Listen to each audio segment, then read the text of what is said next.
MC stand. अगर आप किसी कालखुटरी में नहीं रह रहे हो तो कहीं ना कहीं से आपके कानों में इनाम पड़ा होगा ही होगा। बिग बॉस में मोस्ट वोटेड कंसिस्टेंट से लेके इंस्टाग्राम में top 10 most views live stream तक भाई का इतना बड़ा फैन बेस है, इतना बड़ा फैन बेस है कि बाहर आके हिंदुस्तान भाऊ को सॉरी बोलना पड़ गया। माफ करना भाई लोग, दिल दुखाएगा तो अगर कैसा भूल चुक में क्या उधर फास्टी में मुंह से बहुत कुछ निकल जाता है। MC स्टैन तो देखो, पर्सनली मैंने बिग बॉस का आज तक आधा एपिसोड तक नहीं देखा है और इसके भी मैंने कोई 30 सेकंड भर के गाने भी नहीं सुने होंगे। और अगर तुम जिंदगी में कुछ करना चाहते हो तो मैं तुमसे भी एक्सपेक्ट करता हूँ कि तुमने भी ऐसा सेम ही किया हो। तो सबसे पहले मैं तुम अनएजुकेटेड लोगों को थोड़ा सा एजुकेट करना पसंद करूंगा। तो अपन शुरुआत करते हैं इसके इंट्रोडक्शन से। मैं रैपर नहीं गैंगस्टर है, तू रैपर नहीं डांसर है, एक्टिंग तू कर रहा रावत पर, तू शायद से एक्टर है। हाँ जी।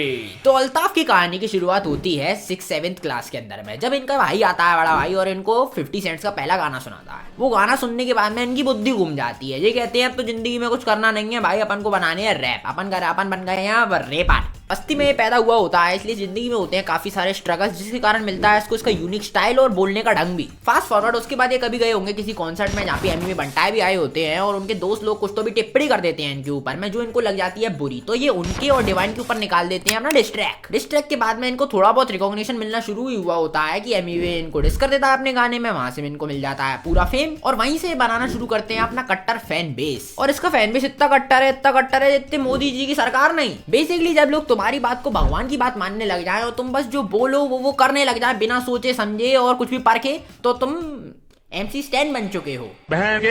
उसके बाद में जैसे जैसे इंसान फेमस होने लगता है उसकी जिंदगी के कर्म कांड बाहर आने लगते हैं, जैसे कि इनका लविंग बॉयफ्रेंड होना एंड वर्धमान और 2-3 थे। मेरे को अकेले मारने के लिए इतने सारे लोग लाए, अभी कैसे गैंगस्टर हैं इन लोग। कभी खबरें आती हैं कि अपनी गर्लफ्रेंड को पीटा करते थे, वर्बली अब्यूज किया करते थे, जो कि मेरे हिसाब से तो मैंने आपको पहले ही बता रखा है बहुत ही अच्छी बात होती है, हर किसी को करना चाहिए, जरूरी होता है रिलेशनशिप में। जिस चीज से मेरी सहमति नहीं है वो है इनकी दोस्ती में। एक बार इनका दोस्त इनसे किस टाइप की बकचोदी कर देता है, दूसरा अकाउंट बना के ये उसको जाके चक्कू मारे आते हैं। मतलब ये नहीं इनके दोस्त उनको जाके चक्कू मारे आते हैं। डैम सन, अगर ऐसी बकचोदी के लिए चक्कू डाल रहे होते तो अभी 59 बार मर चुका होता मैं। ये सब छोड़ो, मैंने अभी बताया था एमईवे और डिवाइन पेन ने डिस्ट्रैक्ट निकाला था। फेमस होने के बाद में एमईवे का जरा स्टेटमेंट सुनो इनके बारे में। जब MC स्टैन का गाना सुना, real hip hop song, videos और काम देख रहा हूँ और मैं बहुत प्राउड फील कर रहा हूँ for what he is doing right now and his team कुछ नया कर रहे हैं, बहुत सही है। क्या बात है। तो जब एक इंसान के इतने ज्यादा कट्टर फैन होते हैं तो जो डिवाइड होता है वो बहुत ही ज्यादा ऊपर नीचे का होता है। हेट करने वाले ही बहुत ज्यादा होते हैं और प्यार करने वाले ही बहुत ज्यादा होते हैं।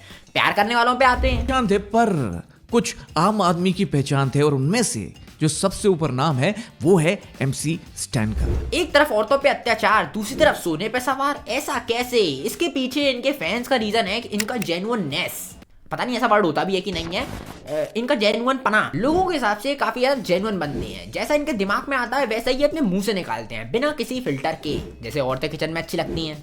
तो ये अपने जेन्युइन बने के चलते पूरे देश से कनेक्ट कर पाए और बिग बॉस को जीत पाए, जिससे मैं थोड़ा बहुत एग्री भी करता हूँ। क्योंकि देखो दुनिया ना एक चले हुए फॉर्मेट पे चलती है जिसके अंदर में सबको आपको अच्छा फील करवाना है, मतलब सबको रिलेटेबल बनना है, सबको बेसिकली जो तुम सोचते हो वही तुम्हें बताना है और उसी बात पे तुम्हें खुश करना है। इस पे सारे इन्फ्लुएंसर, इस पे आधे से ज्यादा कॉमेडियन सब इस पे काम कर रहे हैं, जिसमें पर्टिकुलरली कोई इतनी दिक्कत नहीं है। लेकिन दुनिया के अंदर में इतना व्हाइट होता है तब ब्लैक भी होता है और लोग ब्लैक उसको दिखाने से काफी ज्यादा कतराते हैं, क्योंकि फिर उसके लिए तुम्हारे पुतले जलाए जा सकते हैं। दिक्कत तब आती है जब ये ब्लैक को कंप्लीट शेड में दिखाने की कोशिश करते हैं, क्योंकि दुनिया है उसके अंदर में हर प्रकार के लोग रहते हैं, सेंसिटिव भी, इनसेंसिटिव भी, बच्चे भी, बूढ़े भी और तुम्हारे एज के भी और सब तरह के लोग। इसलिए सारी इंफॉर्मेशन को एक फिल्टर लगा के देने की कोशिश की जाती है, लेकिन उस फिल्टर को बिल्कुल जला के बोलते हैं, जैसे 80,000 की जूते या नेशनल टीवी पे शेमड़ी। और ये वाली बात तो इन्होंने खुद अपने पॉडकास्ट में कही है। सच से मतलब कुछ ज्यादा सच बोल लूं गाने में, मेरे को उससे डर लगता भाई। सच से डर? हाँ, तुम किसी भी फील्ड में से टॉप के बंदे को उठा लो, कैरी को, भुवन, हनी सिंह, MC स्टैन, किसी को भी उठा लो,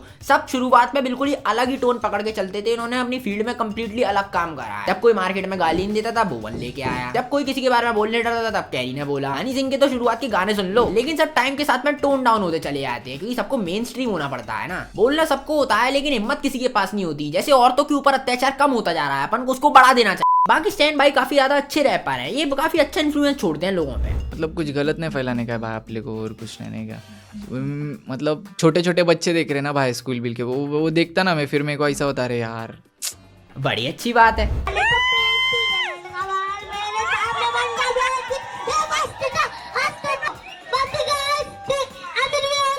बहुत अच्छे, मुझे समझ में नहीं आ रहा ये लोग इस बच्चे को क्यों रोक रहे हैं, क्योंकि आज का यूथ गाली नहीं देगा तो अपना सपना कैसे पूरा होगा। अपना सपना यही है ना कि पार्लियामेंट के अंदर में रोस्टर्स बैठे हैं, लेफ्ट विंग में भी रोस्टर, राइट विंग में भी रोस्टर्स, और पॉलिसी डिसाइड करी जाए रोस्ट करके एक दूसरे का, कौन ने किसको कितनी प्यारी गाली दी उस हिसाब से पॉलिसी बनाएंगे अपन। नई नई गालियां दी जाए, नए नए टॉन्ट कसे जाए और फिर बनेंगी बढ़िया पॉलिसी, औरतों को घर में रखने की पॉलिसी। तो अपन ने स्टैन की हिस्ट्री, बायोग्राफी, ज्योग्राफी, सेक्सुअलिटी सब जान लिए, तो अपन लेयर बाय लेयर समझने की कोशिश करते हैं इनको। तो स्टैन भाई के बारे में सब लोग एक बात तो जानते हैं, उनके रोड से लेके रोल्स रॉय का सफर बस एक वर्ड पे टिका है, बहुत रियल था, बहुत रियल था। बट क्या ये सच है? हाँ भी और ना भी। स्टैन के पास में एक ऐसा फॉर्मूला है जिसकी मार्केट में अभी सबसे ज्यादा कीमत है, ओरिजिनलिटी और टैलेंट। टैलेंट तो आजकल ठेले पे मिल जाता है, तुम्हें हर जगह पे टैलेंटेड लोग मिल जाएंगे, लेकिन ओरिजिनलिटी ये सोने के भाव से भी ऊपर चढ़ी हुई है। सबको अपना असली रूप दिखाने में इतनी पड़ती है कि वो ऐसे स्टेटमेंट देते हैं। तो मुझे लगता है कि एमसी स्टैन जितना वो बच्चा जितनी मेहनत करके आया है और जितनी शिद्दत से वो आया है इस देश में, इसका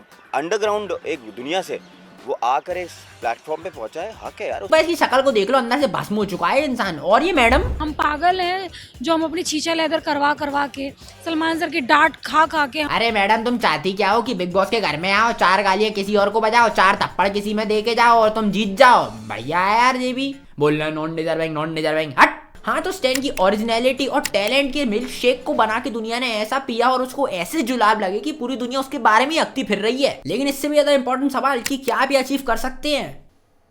नहीं, मैं आपको डिमोटिवेट करना नहीं चाहता, लेकिन 99% लोग जो ये वीडियो देख रहे हैं वो ये कभी अचीव नहीं कर सकते। किसके कारण? तुम्हारे बैकग्राउंड के कारण में, ग्रीन स्क्रीन वाले बैकग्राउंड के कारण में नहीं, तुम्हारे बैकग्राउंड के कारण में। स्टैन के पास में जो एडवांटेज था कि उसके पास में कोई बैकग्राउंड नहीं था। क्या तुम पेट्रोल बेच के अपना शूट करने जा सकते हो? यार बॉटल पेट्रोल बेचे थे अन बच्चे लोग ने, क्या बोलते कैटरिंग के काम को गए थे 1 रात पहले। क्या तुम पैसों के लिए भंगार बेच सकते हो? की रहने की ना ऊपर पानी की, तो प्लास्टिक की रहने की, उसको डायरेक्ट नीचे करके तोड़ के डायरेक्ट लेके डायरेक्ट भंगारवाड़ी। नहीं ना, क्योंकि ये फैसिलिटी तुम्हारे पास नहीं है। अपन सभी स्टेटस के साथ में पैदा हुए हैं। मिनिमम हर किसी के पास में कुछ तो स्टेटस है, तुम कितने भी गरीब हो लेकिन तुम पे कुछ तो स्टेटस है ही, जो तुम्हारे घर वालों को लेके चलना है, तुम्हें रिलेटिव्स में देख के चलना है। जिस जगह से उसने शुरू किया उसके पास में खोने के लिए कुछ नहीं था, तो वो यानी किसी भी लेवल पे शूट कर सकता था, जो कि तुम लोग नहीं कर सकते हो। शुरुआत में जब उसने गाने बनाना शुरू करे, लोगों से एलियन बुलाया करते थे, उसके स्टाइल के चक्कर में, उसके बोलने के तरीके के चक्कर में, जिसके कारण में आधे से ज्यादा लोग पहले ही फेल हो जाएंगे। लेकिन स्टैन पे ऐसा कुछ नहीं था, खोने के लिए कुछ नहीं था तो पाने के लिए सब कुछ था। तो उसने बिना किसी फिल्टर के चलना फिरना, घूमना, गाना सब कुछ शुरू किया। ऐसा कुछ यूट्यूबर्स और इन्फ्लुएंसर्स भी करने की कोशिश करते हैं, लेकिन वो जनरली एक कैरेक्टर होता है, ना कि उनकी सच्चाई। और नहीं मानते हो, चलो तो कल ठेला खरीद के ले आना अपने घर के बारे में और बेचना शुरू कर देना कुछ भी। मॉरल ऑफ द स्टोरी है, जो भी काम करते हो उसको अपनी ओरिजिनल पर्सनैलिटी के साथ में करो, उसको फेक मत करो, और दिन में 2-3 बार अपनी गर्लफ्रेंड में लाफे लगाओ, और लगाना है तो ठीक, वरना कोई बात नहीं, क्योंकि ये कहानी एक बद्दी कहानी एंड